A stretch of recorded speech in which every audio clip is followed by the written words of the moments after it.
మీ జిల్లాకు సంబంధించి మన పార్టీ తరఫున నిలబడబోతా ఉన్న అభ్యర్థులను ఒక్కసారి మీ అందరికీ కూడా పరిచయం చేస్తాను.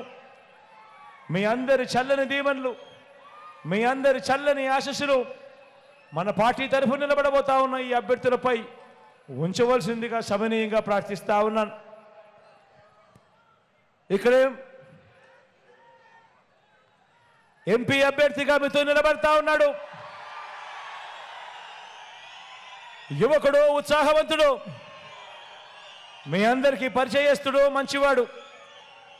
మీ అందరి చల్లని దీవెనలు మిథున్పై ఉంచవలసిందిగా మీ అందరినీ సవినీయంగా వేడుకుంటా ఉన్నాను. అదేవిధంగా కోడూరు నుంచి సీను నిలబడతా ఉన్నాడు.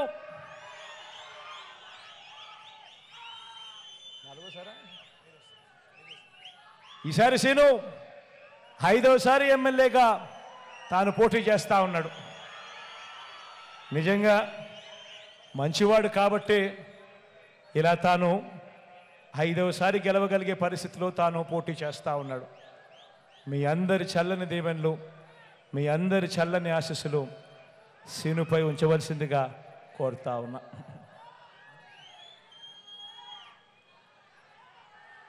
రాయచోటు నుంచి శ్రీకాంత్ నిలబడతా ఉన్నాడు. తాను కూడా ఎమ్మెల్యే అని చెప్పడం కన్నా నాకు మంచి స్నేహితుడు అని చెప్పచ్చు. మీ చల్లని దీవెనలు, చల్లని ఆశీస్సులు శ్రీకాంత్పై కూడా ఎల్లప్పుడూ ఉంచవలసిందిగా సవినీయంగా కోరుతా ఉన్నాను. రాజంపేట నుంచి అమరన్న నిలబడతా ఉన్నాడు. అమరన్నను ఎవరు కలిసినా కూడా సౌమ్యుడు అనే మాట ఎప్పుడూ వాళ్ళ పెదాల మీద ఉంటుంది. మంచివాడు, సౌమ్యుడు, మాటిస్తే మాట మీద నిలబడతాడు. మీ చల్లని దీవెనలు, ఆశీస్సులు అమరన్నపై కూడా ఉంచవలసిందిగా సవినీయంగా కోరుతా ఉన్నాను.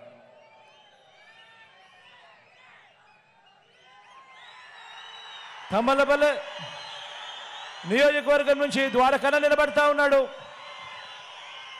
ద్వారకన్న కూడా మంచివాడు, సౌమ్యుడు.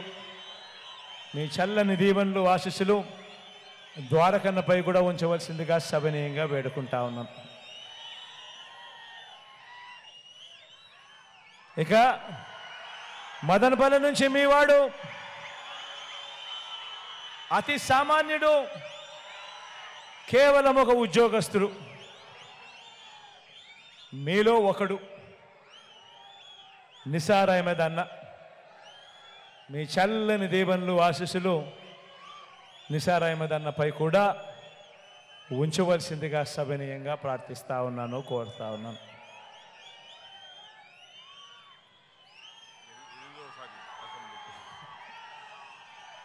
పీలేరు నుంచి రామచంద్రాడ నిలబడతా ఉన్నాడు. మీ అందరికీ పరిచయస్తుడే. ఎందుకనంటే చాలా సుదీర్ఘ రాజకీయ ప్రయాణం చేశాడు. మీ చల్లని దీవెనలు, ఆశీస్సులు రామచంద్రాడన్నపై ఉంచవలసిందిగా సవినీయంగా వేడుకుంటా ఉన్నాను.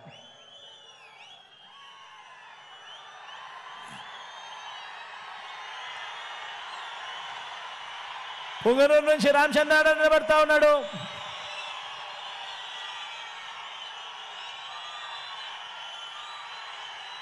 నాకు పితృ సమానుడు, మీ అందరికీ పరిచయస్తుడు, మంచివాడు, సౌమ్యుడు.